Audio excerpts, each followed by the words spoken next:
which is also on Shantideva's Way of the Bodhisattva, by chanting it.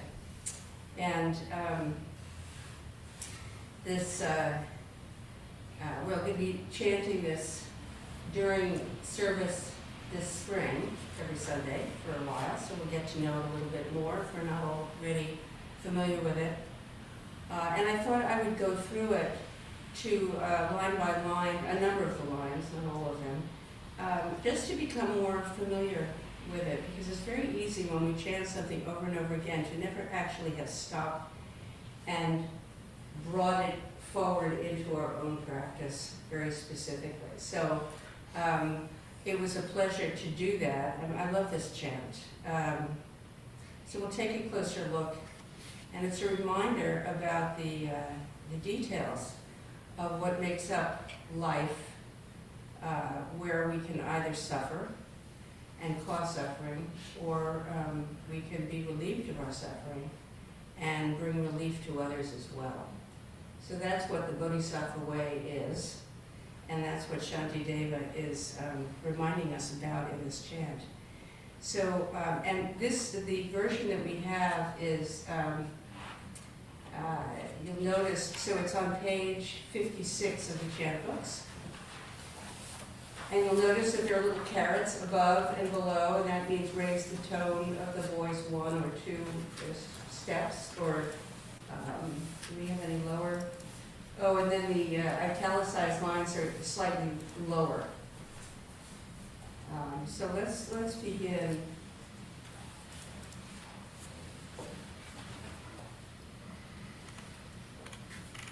What happened to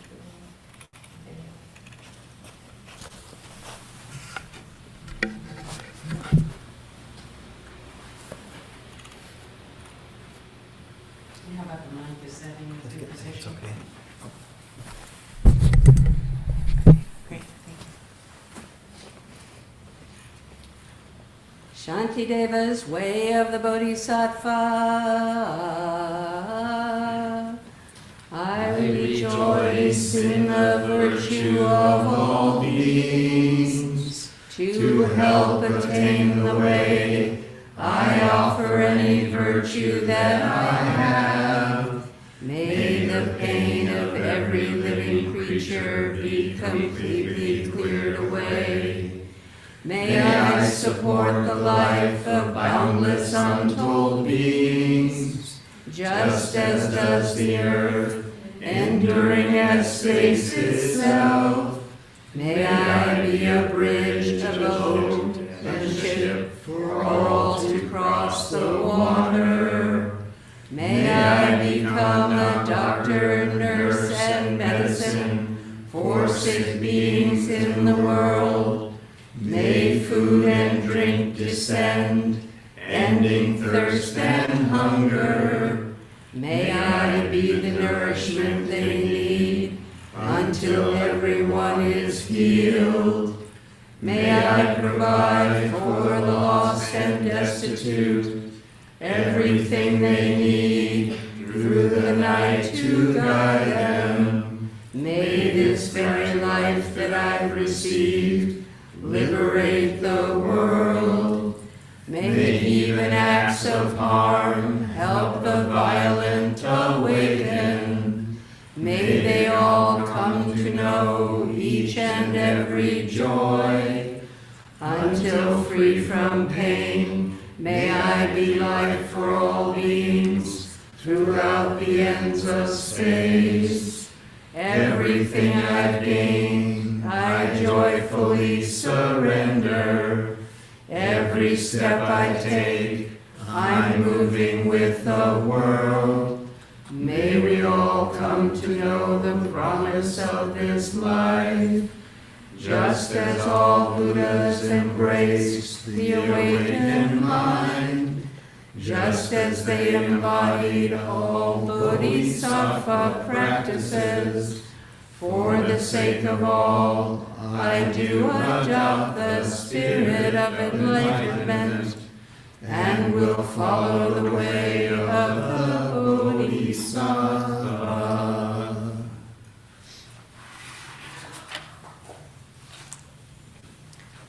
So that was given a very simple tune by Soten Lynch, who is a young priest who trained at Great Vow Zen Monastery and will be joining me co-leading the spring session here.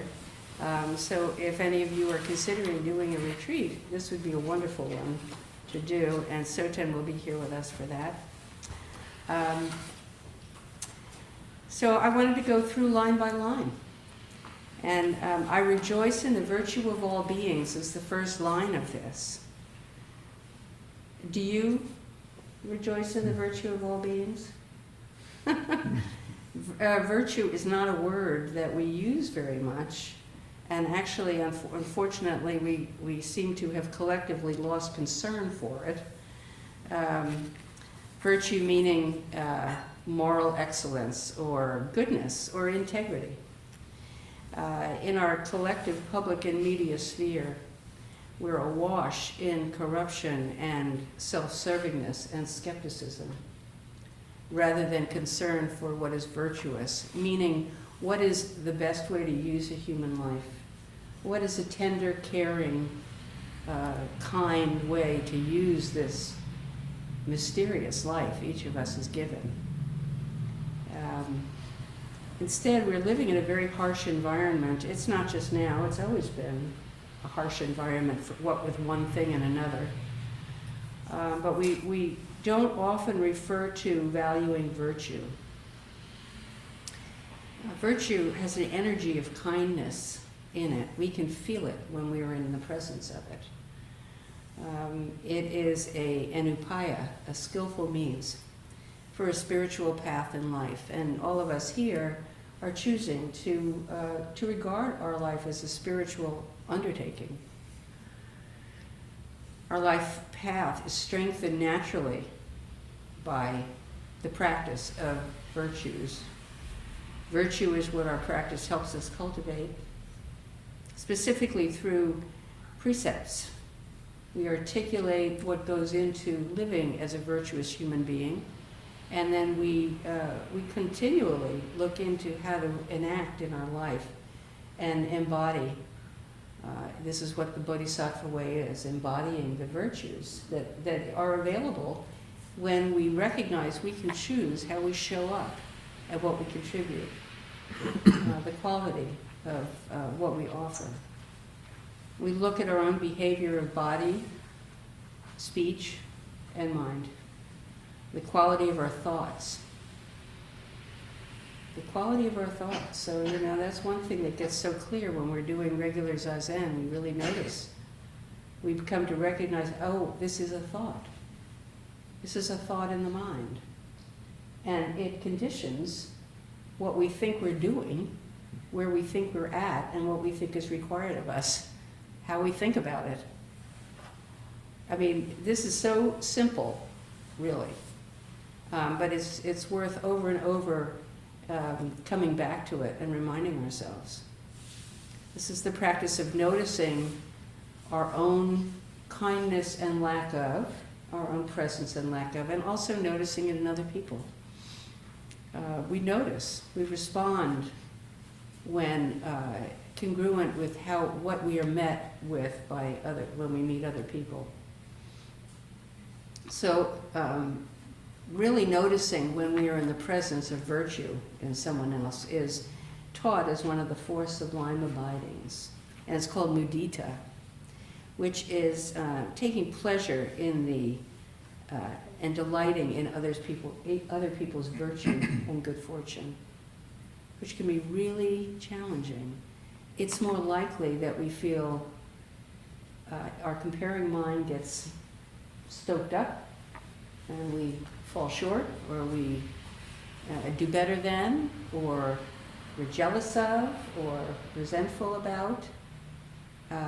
So one of this practice of mudita, I love that word mudita, it's a Sanskrit word,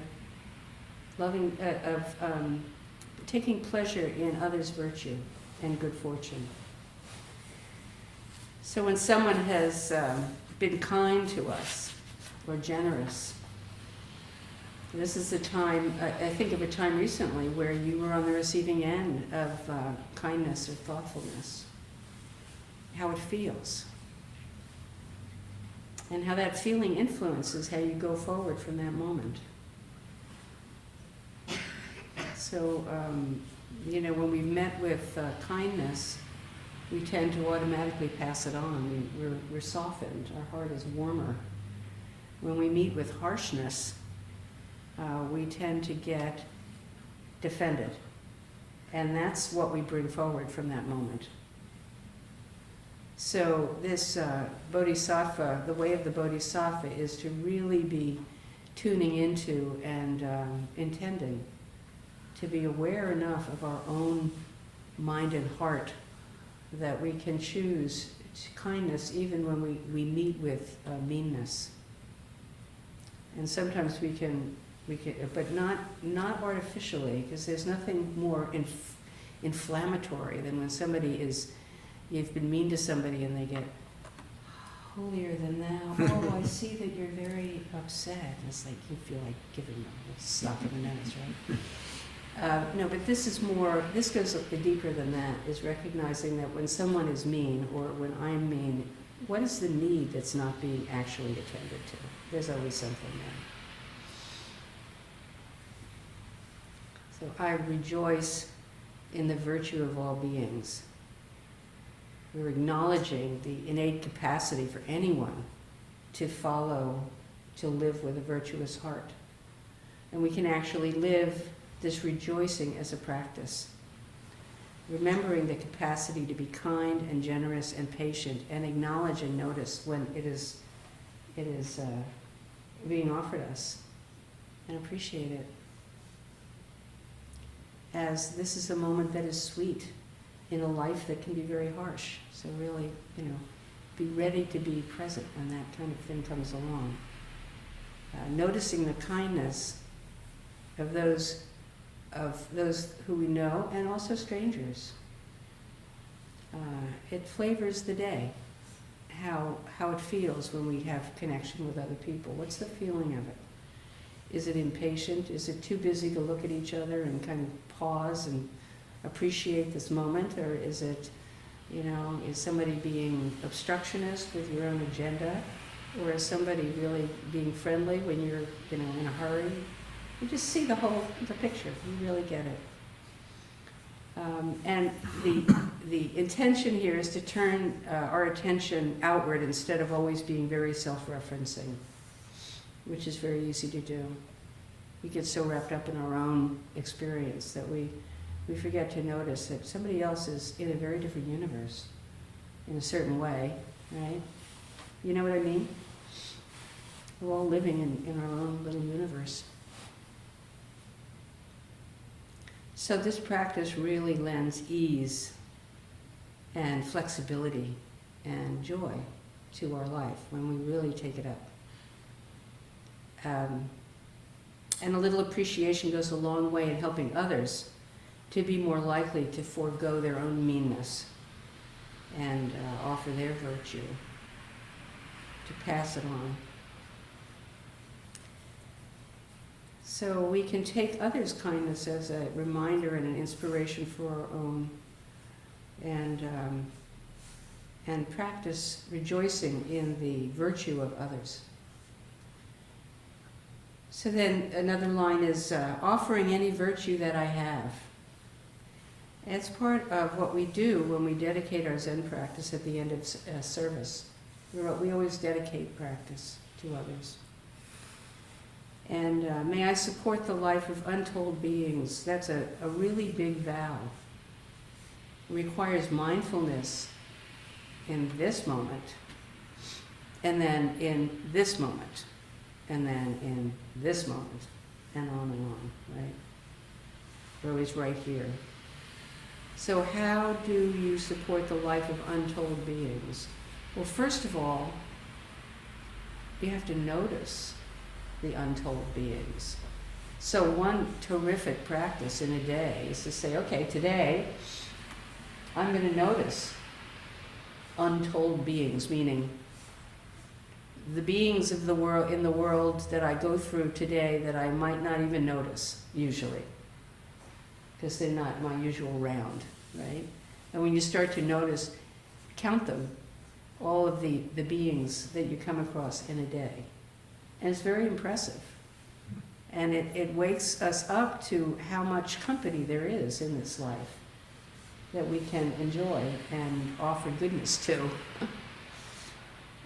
My teacher, Chozen, always said, in the Bodhisattva practice, we're offering goodness to a mountain of goodness. We're adding goodness to the mountain of goodness. And there is tremendous goodness that we receive. And then we want to be intentional about how can I bring something to that as well. So we have to remember our intention right here and now with whoever is before us, not just in the zendo, but at the post office and the school, and as you walk around your neighborhood or fill the gas tank, ride your bike, whoever's before us, a worm in the gravel path, or a frustrated or complaining spouse, or a harsh interaction with somebody in the store. We live in a really mild people environment in Corvallis. Coming from New York, I used to be, used to being here now, but when I first got here, I was like, whoa, people are so friendly. It's a little creepy. That's the skeptical citizen. But recently, somebody was very, very harsh when I said something. I can't even remember the specifics, but I was just like, really, I felt like I'd been slapped because there was something that I had offered in a warm, offhand way was really thrown back. And it was one thing that made me decide that I wanted to go through this chant line by line and say, yeah, right, it's good to remind all of ourselves, all of us, to remember. It can really help somebody decide to just stay in their life or leave it, actually, depending on the timing of whatever we do. We never know the moment that we're meeting somebody in their life, how crucial it might be. It might be the very moment that turns everything.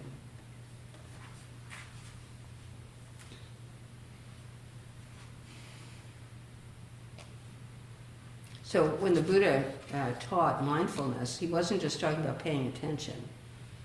He was very specific about how mindfulness is keeping in mind the vow to be awake, to awaken, to become enlightened, and to help develop conditions for others to become enlightened.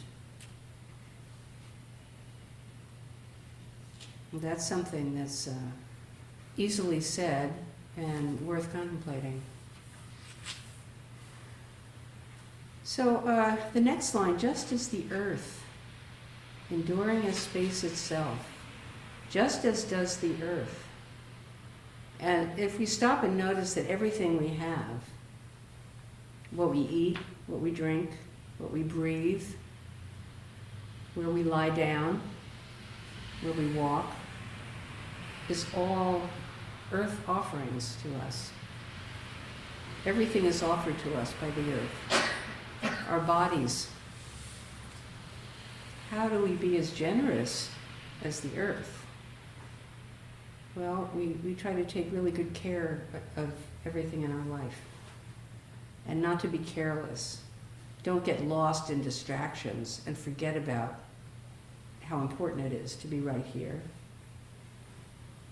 Just as the earth. So once the Buddha was talking to his son Rahula, and he said, develop a state of mind like the earth, Rahula, for on the earth all manner of things are thrown, clean and unclean, dung and urine, spittle, pus and blood, and the earth is not troubled or repelled or disgusted. Develop a state of mind like water, for in the water many things are thrown, clean and unclean, and so too with fire, which burns all things, clean and unclean, and with air, which blows upon them, and with space, which is nowhere established. Space, nowhere established. That's such an interesting thing to point out. Every form is established in its own particular materiality. Space is not, nowhere established in that way, in that same way.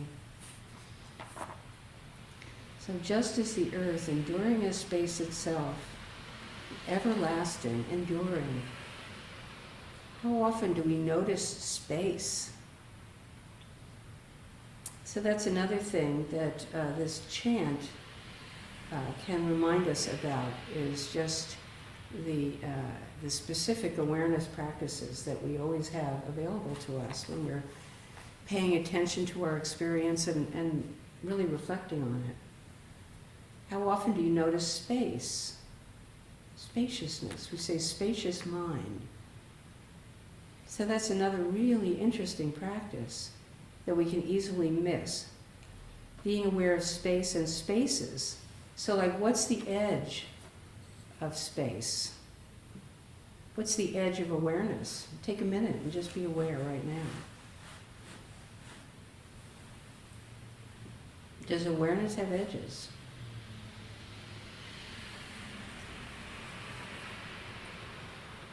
So there's this phenomenon, most of you probably have heard of it, figured ground. And you know that drawing of two profiles facing each other, two people looking at each other. And clearly it's two people looking at each other. But then you shift your perception and suddenly you're looking at a chalice. Just same, right? It's one thing or another depending on how we're focusing. That's a really important, yeah. There are a lot of ways that happens. Another example of figured ground is writing. When you're reading, we wouldn't have letters unless we had space and form. It's just this regular, agreed upon series of forms in an open field, a blank field. So we can miss it. We can miss being aware of space.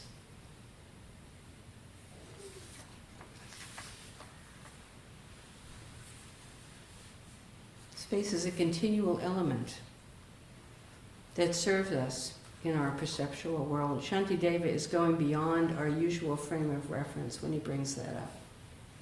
Beyond space.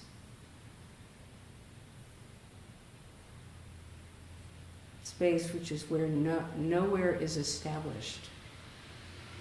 And so this is one of the meanings of emptiness.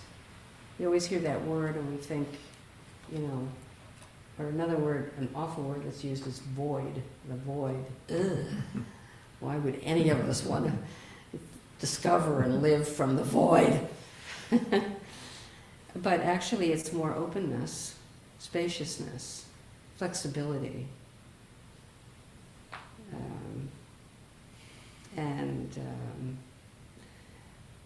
this value, the value of openness in the world allows us to see what's really here. And it's the ground sensibility of the Bodhisattva path, the Bodhisattva practice. Then may I support the life of boundless, untold beings. So, boundless, untold beings. This is how do we support the life of untold beings? Well, one, realizing that everything is in relation, so whatever we do has an effect immediately, but then it keeps going in ways that we cannot tell what they would be. So living with that kind of openness, that's been caught. That's in the teachings of Simone Weil, and you may or may not know of her, but she was a French mystic and activist, and she said absolutely unmixed attention is prayer. So we're also talking about living a prayerful life, not in the sense of asking for things, but in the sense of deep listening, listening with our eyes, listening with our heart, listening with our ears, listening with our entire body. And it's true, as we practice, over time, we become much more sensitive. It's natural. It's natural. We are given so many portals when we're not distracted. We are informed by them. And then there's a line, two more things I wanted to talk about. There's a line that says, "May even acts of harm help the violent awaken." Now, how many of you have been kind of caught up by that line in this? I've always wondered, like, wow, that's really powerful. May even acts of harm help the violent awaken. And I say, may this be so. Whatever it takes. There are so many unintended consequences for every action. We can have an intention to be kind and nonetheless bring harm. We look at the political stuff that's going on now, and I trust that many people who are caught up in that, the kind of the violent end of that, think that they're doing right. They are in service to something that they think is precious, no matter how misguided, in my view, no matter how narrow. So we can have an intention to be kind and nonetheless bring harm, and you may have had that experience in your life. We can intend to harm and nonetheless bring benefit.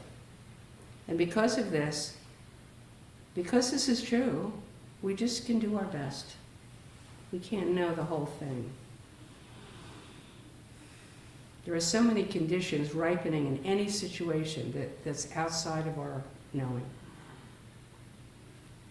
So we're helped by this vow to intend to be of benefit. And this intention carries us along in some mysterious way. We can't always see the outcome of our actions right away or at all. But I wanted to bring up the story of Angulimala. Is anybody here familiar with the story of Angulimala? He has a very long karmic unfolding, but the most recent one that I want to point out is he was a madman who was going through the kingdom at the time of the Buddha, and he was killing people, and he would cut off a finger and put it on a necklace around his. He had a vow that he would do that. He would end up with 1,000 fingers on his necklace, and he was terrorizing that area of India.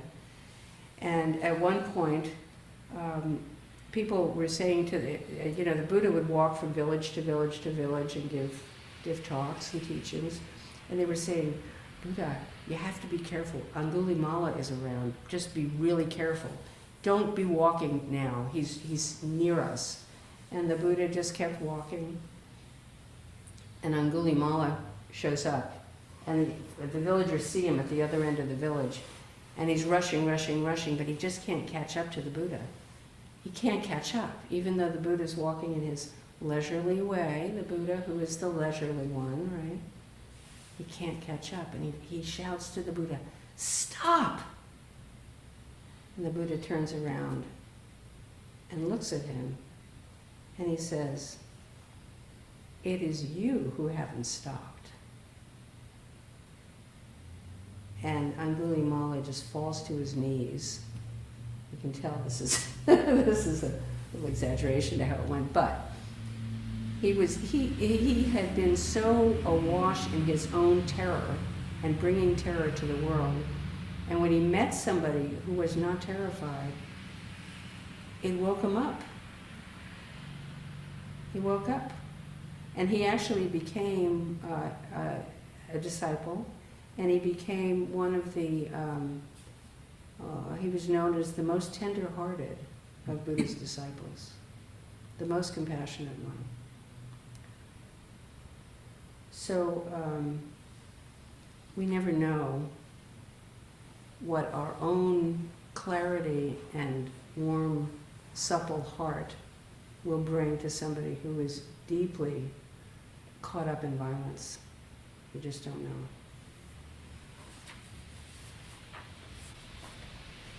May even acts of harm help the violent awaken. Yeah, depending on the community that they're in, it can be the turning point. So we can aspire to live the 3 pure precepts, the first of which is to refrain from bringing harm, from doing harm. And then, of course, to do good and to help others. But we never know everything that's going on in any situation. So everything I've gained, I joyfully surrender, immediately pointing us to the practice of generosity, our material resources, and our spiritual practice. And how I relate to them is practice. How generous am I? How generous am I in ordinary ways, and how generous am I in spirit? One of the 10 grave precepts is don't be stingy. So we can be reminded of pay attention when we're feeling stingy. There's a very distinct physical feeling to stingy, in my experience.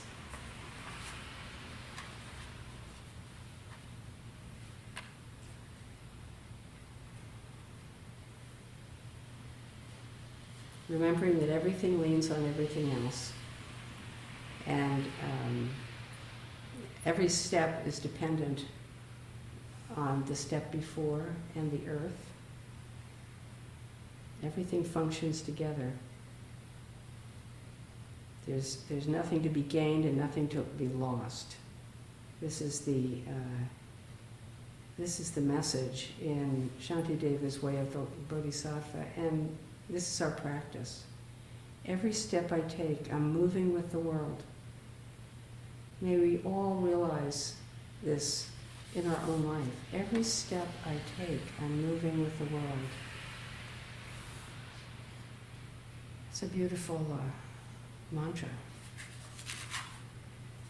So, thank you very much for listening, and I hope there's something in here to inspire continuing practice.